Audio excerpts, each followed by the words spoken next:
Smartians, as I am your biology teacher, Mr. Asif Sefi. So today we are going to discuss about the fundamental unit of life. Fundamental unit of life. First of all, हम बात करेंगे NCERT के according. NCERT ने सबसे पहले आपके Robert Hooke नाम के जो साइंटिस्ट हैं उनके बारे में बात की है।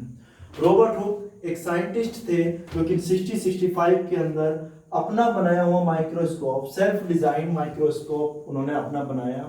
उन्होंने किया क्या, जो आपका एक पेड़ होता है, ट्री होती है, उसकी जो बार्क होती है, बार्क को निकालने के बाद जो आपको एक सब्सटेंस मिलता है जिसको हम क्या बोलते हैं, कॉर्क। उस कॉर्क की एक थिन स्लाइस बनाने के बाद उन्होंने अपना सेल्फ जो आपका माइक्रोस्कोप था, सेल्फ डिजाइन माइक्रोस्कोप था, उसको उसके ऊपर रखने के बाद ऑब्जर्व किया।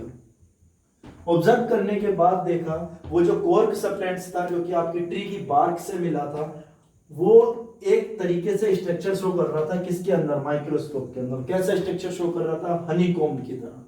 उसके अंदर कुछ लिटिल कंपार्टमेंट आपको देखने को मिल रहे थे इस तरीके से, जैसे ये आप देख सकते हैं। इसके अंदर छोटे छोटे, या कह सकता हूं मैं, लिटिल कंपार्टमेंट आपको देखने को मिल रहे हैं हनीकॉम्ब की तरह। ये जो स्मॉल बॉक्स थे, इन्हीं को आपके रॉबर्ट हुक साइंटिस्ट जो थे, उन्होंने इन स्मॉल बॉक्स को आपके सेल नाम दिया। और यही जो सेल थी आपकी, ये लैटिन वर्ड से मिलकर बनी थी और जिसका मतलब होता है आ लिटिल नोम। तो अभी हमने डिस्कवरी पार्ट को डिस्कस किया, हमें ये बहुत अच्छे से समझ में आ गया कि जो रॉबर्ट हुक के नाम के साइंटिस्ट थे, उन्होंने क्या किया, अपना माइक्रोस्कोप बनाने के बाद जो आपकी ट्री थी, उसकी जो बार्क होती है, उससे जो सब्सटेंस निकलता है कोर, उसकी थिन स्लाइस बनाने के बाद माइक्रोस्कोप के अंदर ऑब्जर्व किया क्या अब उनके देन अब बात करते हैं what are the living organism made up of. अब आपको पता है लिविंग क्या है, नॉन लिविंग क्या है।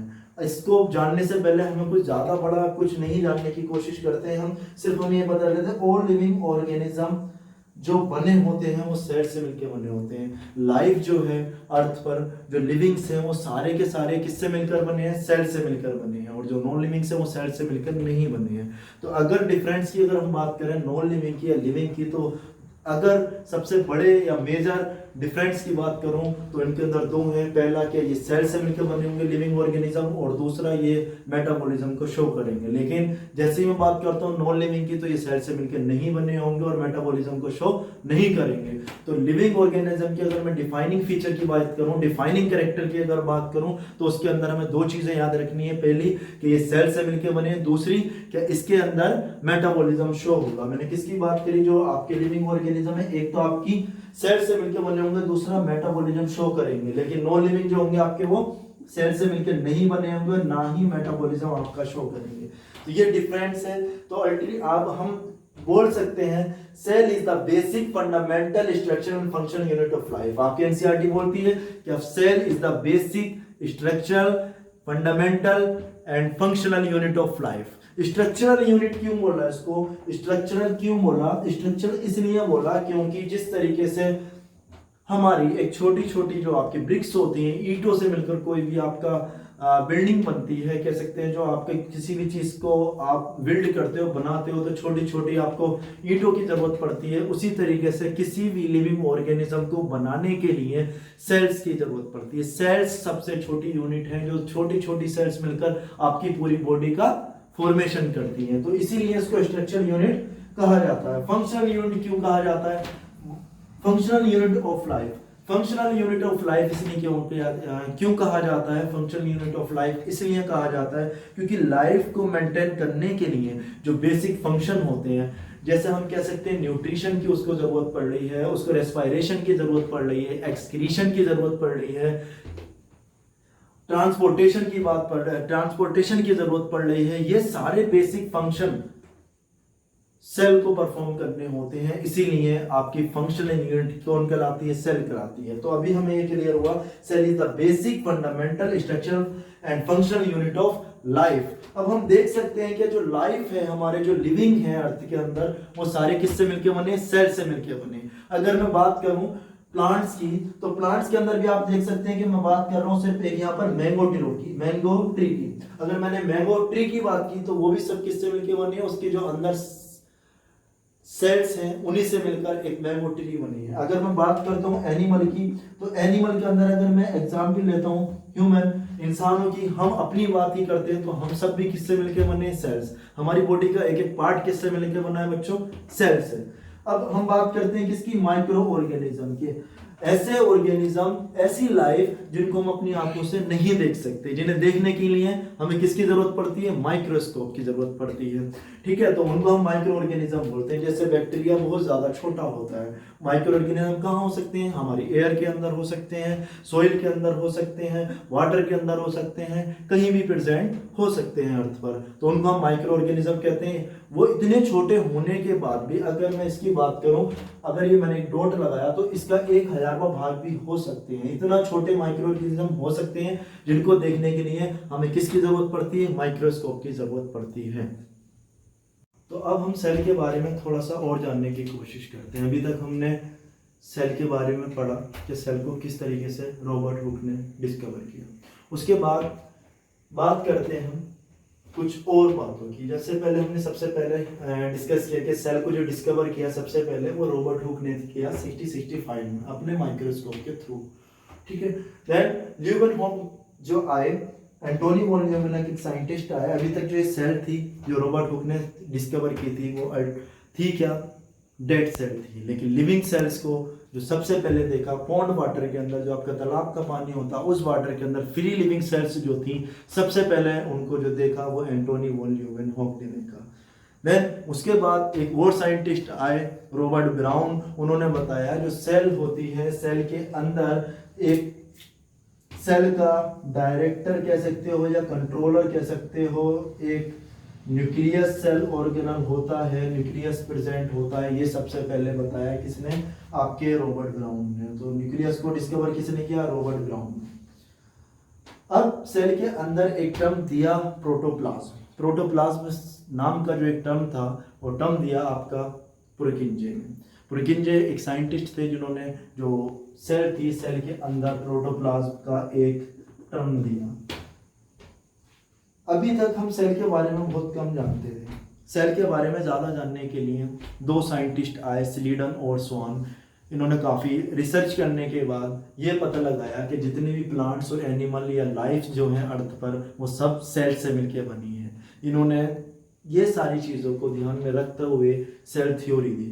सेल थ्योरी का क्रेडिट किसको जाता है? सेल थ्योरी जो दी स्लीडन और स्वान, दो साइंटिस्ट के दो साइंटिस्ट हैं, उनको इसका क्रेडिट जाता है कि स्लीडन और स्वान ने जो थी आपकी सेल थ्योरी दी। लेकिन इनकी सेल थ्योरी के अंदर ये नहीं बता पाए कि सेल बनी कैसे है, या जो नई सेल्स हैं वो किस तरीके से उनका ओरिजिन होता है, जो नई सेल होती है उनका कैसे फॉर्मेशन होता है। इसको बताने के लिए एक और साइंटिस्ट आए जिनका नाम था रुडोल्फ विर्चो। इन्होंने सबसे पहले ये बताया कि जो आपकी सेल्स हैं वो कहीं और से नहीं बनती, पहले से ही जो मौजूद हैं, फिर एग्जिस्टिंग सेल से ही न्यू सेल्स का फॉर्मेशन होता है। और इनको इन्होंने ओमनी सेलुला ई सेलुला भी बोला। तो अभी हमें ये क्लियर हुआ। लेकिन ये सब क्लियर कब हुआ?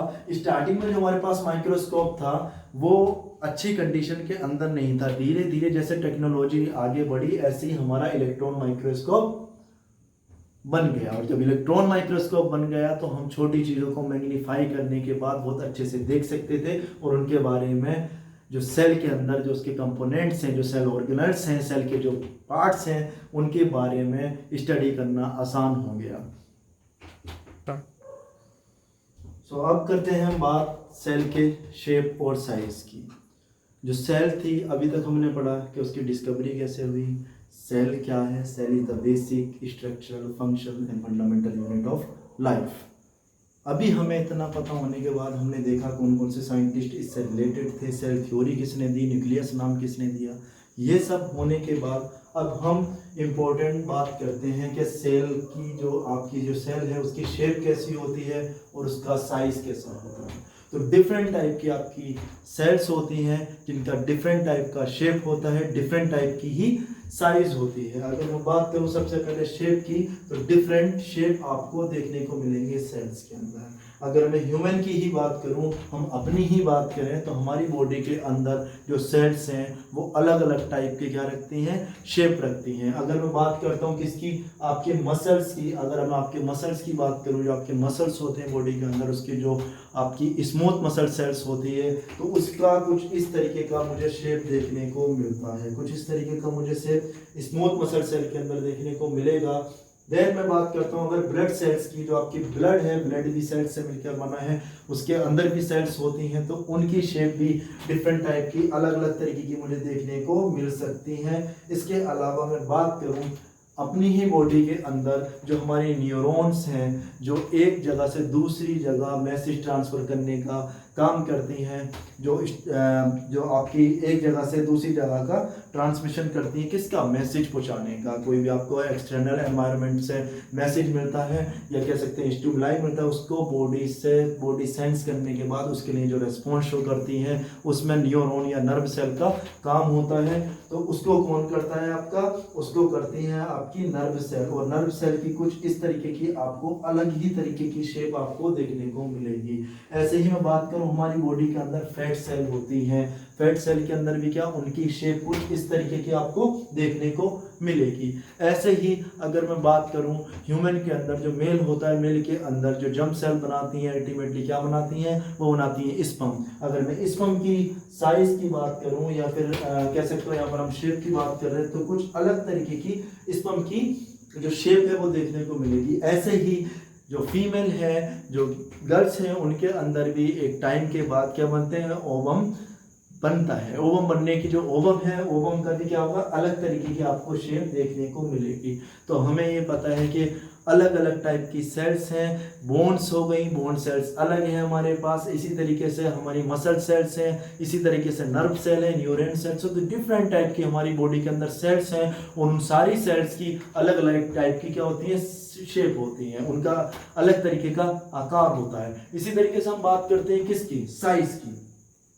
तो जिस तरीके से शेप अलग अलग होती है, अलग अलग टाइप की सेल्स, जो अलग अलग टाइप की सेल्स है उनकी अलग अलग शेप होगी, ऐसे ही अलग अलग टाइप की जो आपकी सेल है उनका अलग अलग साइज भी होगा। साइज के अंदर भी वेरिएशन देखने को आपको मिलेगा।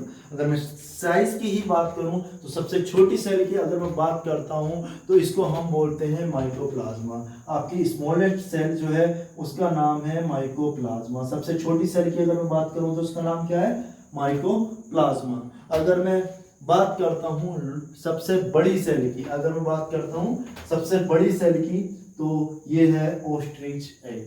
जो आपका शतुरमुर्ग होता है उसका जो अंडा होता है वो भी एक ही सेल होती है काफी बड़ी, तो वो सबसे बड़ी सेल है। तो बिगेस्ट सेल कौन सी है आपको पता चला क्या, ओस्ट्रिच सेल का जो ओस्ट्रिच का जो एग है उसको हम बिगेस्ट सेल बोल रहे हैं। अगर मैं स्मॉलेस्ट सेल की बात करूं तो आपको पता चला किसको बोलते हैं, माइकोप्लाज्मा को बोलते हैं। देन अब हम बात कर रहे हैं लॉन्गेस्ट सेल। अगर मैं सबसे लंबी सेल की बात करूं एनिमल के अंदर तो वो होती है नर्व सेल या फिर न्यूरॉन सेल। तो अभी हमें शेप के बारे में पता चला, साइज के बारे में पता चला। Now we are focusing on unicellular organism and multicellular organism. NCERT के अंदर आपके दो टर्म दे रखे हैं, यूनिसेलुलर ऑर्गेनिज्म और मल्टीसेलुलर ऑर्गेनिज्म। तो इनके बारे में समझते हैं। अगर यूनिसेलुलर ऑर्गेनिज्म की मैं बात करूं तो यूनिसेलुलर के अंदर आता है बेटा यूनि, और यूनि का मतलब क्या होता है, सिंगल, मतलब मोनो, जो एक की बात हो रही है। ऐसे ऑर्गेनिज्म जो सिर्फ अपनी बॉडी का फॉर्मेशन के लिए सिर्फ एक सेल की उन्हें जरूरत है, उनकी बॉडी में सिर्फ एक सेल पाई जाएगी, ऐसे ऑर्गेनिज्म को हम बोलते हैं यूनिसेलुलर ऑर्गेनिज्म। मतलब ऐसे ऑर्गेनिज्म जो सिर्फ एक सेल अपनी बॉडी के अंदर रखेंगे, उनकी बॉडी के अंदर सिर्फ एक ही सेल देखने को मिलेगी, उनको बोलेंगे यूनिसेलुलर ऑर्गेनिज्म। जैसे हम बात करते हैं किसकी, अगर इसके एग्जाम्पल की ही मैं बात करूं तो इसकी बात करता हूं मैं, एग्जाम्पल इसका हो गया अमीबा। अमीबा जो है आपकी एक सिंगल सेल से बना हुआ ऑर्गेनिज्म है, इसीलिए उसको बोलेंगे unicellular organism. Apart from that अगर मैं बात करता हूँ मल्टी सेलुलर ऑर्गेनिज्म की, तो मल्टी सेलुलर ऑर्गेनिज्म क्या, ऐसा ऑर्गेनिज्म, मैंने बात की है किसकी, मल्टी की। मल्टी का मतलब होता है मैनी, बहुत ज़्यादा, एक से ज़्यादा, दो से ज़्यादा हो सकती हैं, दो हो सकती हैं, चार हो सकती हैं, 10 हो सकती हैं, 1000 हो सकती हैं, मिलियन में हो सकती हैं। तो ये सब क्या है, मैनी सेल्स, सबको हम किसके अंदर रखेंगे, मल्टी के अंदर। तो ऐसा ऑर्गेनिज्म जो एक से ज़्यादा सेल्स रखेगा, दो या दो से ज़्यादा सेल्स रखेगा, ठीक है, कितनी भी हो सकती हैं, उनको हम बोलेंगे मल्टी सेलुलर ऑर्गेनिज्म। जैसे हमने एग्जाम्पल की बात की, तो एग्जाम्पल उसका है एनिमल्स, प्लांट्स एंड फंजाई। अगर हम अपनी ही बात करें, हम एनिमल के अंदर आएंगे तो हमारे अंदर बहुत सारी सेल्स होती हैं, तो हम किसके अंदर आएंगे, मल्टी सेलुलर ऑर्गेनिज्म के अंदर आएंगे।